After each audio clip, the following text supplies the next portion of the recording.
En op dit moment heb ik hier te gast Wendy Achten van Design Studio 8. Welkom Wendy. Dankjewel. Wendy, vertel eens, wat doe jij met Design Studio 8? Nou, ik ontwerp interieurs. Dat kan zijn van een heel smal kamertje, klein, tot een hele nieuwe interieur voor totale afdeling. En dat kan ook een kleuradvies zijn. Ja, in de breedste zin van het woord eigenlijk.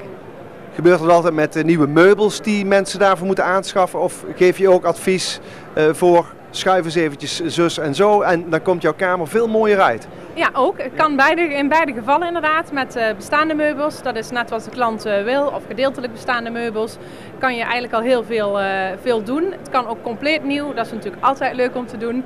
Maar met deels bestaande meubels kan er natuurlijk ook heel veel gebeuren. En als je al een andere manier een opstelling maakt, heb je een heel nieuwe woonkamer bijvoorbeeld. En op welke markt richt jij je? Is dat een particuliere markt of richt je je ook op bedrijven? Nou, beide inderdaad. Veel particulier heb ik het eerste jaar van mijn onderneming gedaan. Dus dat is echt de particuliere markt, vaak woonkamers, keukens, dat soort zaken. Maar ook de zakelijke markt richt ik me steeds meer op. Dus kantoorinrichting, kantines, ja, noem het eigenlijk maar op, recepties, dat soort zaken. Ja. Je zei net het eerste jaar, hoe lang ben jij bezig? Toch nog niet zo lang? Nee, inderdaad. Ik ben pas 1,5 jaar bezig. In het eerste jaar heb ik nog 2 dagen daarbij gewerkt. Maar sinds eind juni ongeveer ben ik volledig voor mezelf begonnen. Dus je bent pas sinds kort eigen onderneemster, eigen baas. Vanwaar die switch eigenlijk? Nou, de kriebelen eigenlijk al erg lang. Ik heb een aantal jaren voor een baas natuurlijk gewerkt. En je hebt toch vaak je eigen ideeën hoe je iets wil doen. En nou ja, uiteindelijk toch de keuze gemaakt van nou, ik ga er nu voor. Ondanks de moeilijke periode, het nu natuurlijk economisch is, heb ik toch de stap gewaagd. En dat gaat blijkbaar goed. Je werkt dus nu fulltime voor jezelf. Heb je nog meer plannen? Wil je nog verder groeien met je bedrijf? Ik heb niet de ambitie om veel personeel in dienst te nemen. Dus ik wil het liefst eigenlijk wat dat betreft gewoon klein blijven. Mijn ambitie is wel om steeds meer projectbegeleiding er nog bij te doen. Dat ben ik nu ook mooi bij de Plusmarkt in Venray aan het doen. Heb ik een ontwerp gemaakt voor de bovenetage, kantine, kantoren, vergaderruimtes. En daar doe ik nu ook het volledige projectmanagement bij. Dus, en dat is echt wel een nieuwe tak die ik wel wat meer uit wil breiden. En als je hardop mag dromen, hoe zie jij jouw bedrijf over, ik noem maar wat, een jaar of 2, 3? Nou ja, dat ik er een leuke boterham aan kan verdienen. Het belangrijkste vind ik dat ik het leuk vind om te doen. Ik heb gevonden nu, denk ik, waar helemaal mijn passie ligt. Zeker met het projectmanagement erbij is het de organisatorische kant is ook echt mijn sterke kant.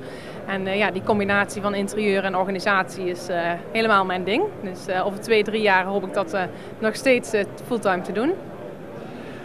Een belangrijk woord voor jou is samenwerking. Daar heb je mij net al iets over verteld. Kun je de kijkers daar ook eens wat meer over vertellen? Ja, ik werk graag samen met diverse bedrijven uit de regio. Ik vind het leuk om ook met name Venrayse ondernemers en de ondernemers rondom Venray daar samen mee te werken. Je maakt elkaar sterker, je gunt elkaar wat. De ene keer ontvang je een opdracht, de andere keer kan je een opdracht aan iemand geven. En dat maakt het ondernemen ook zo leuk, zodat je met meerdere ondernemers dingen samen kan doen. Ja.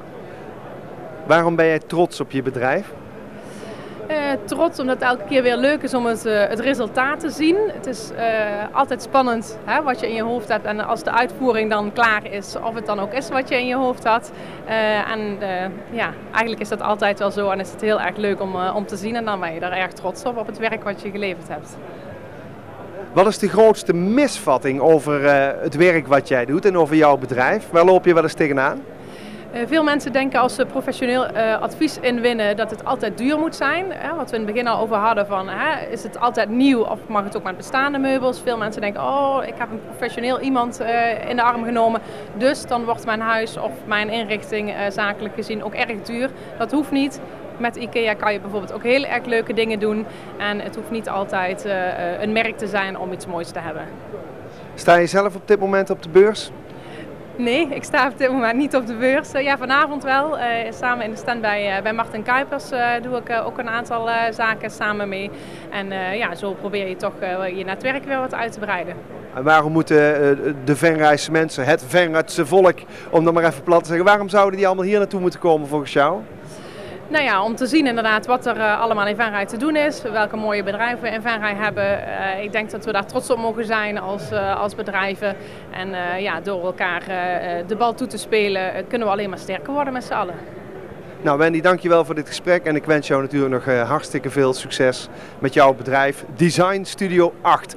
En die 8 die staat natuurlijk voor Achten, want dat is haar achternaam en toevallig ook haar huisnummer. Maar dat was toevallig.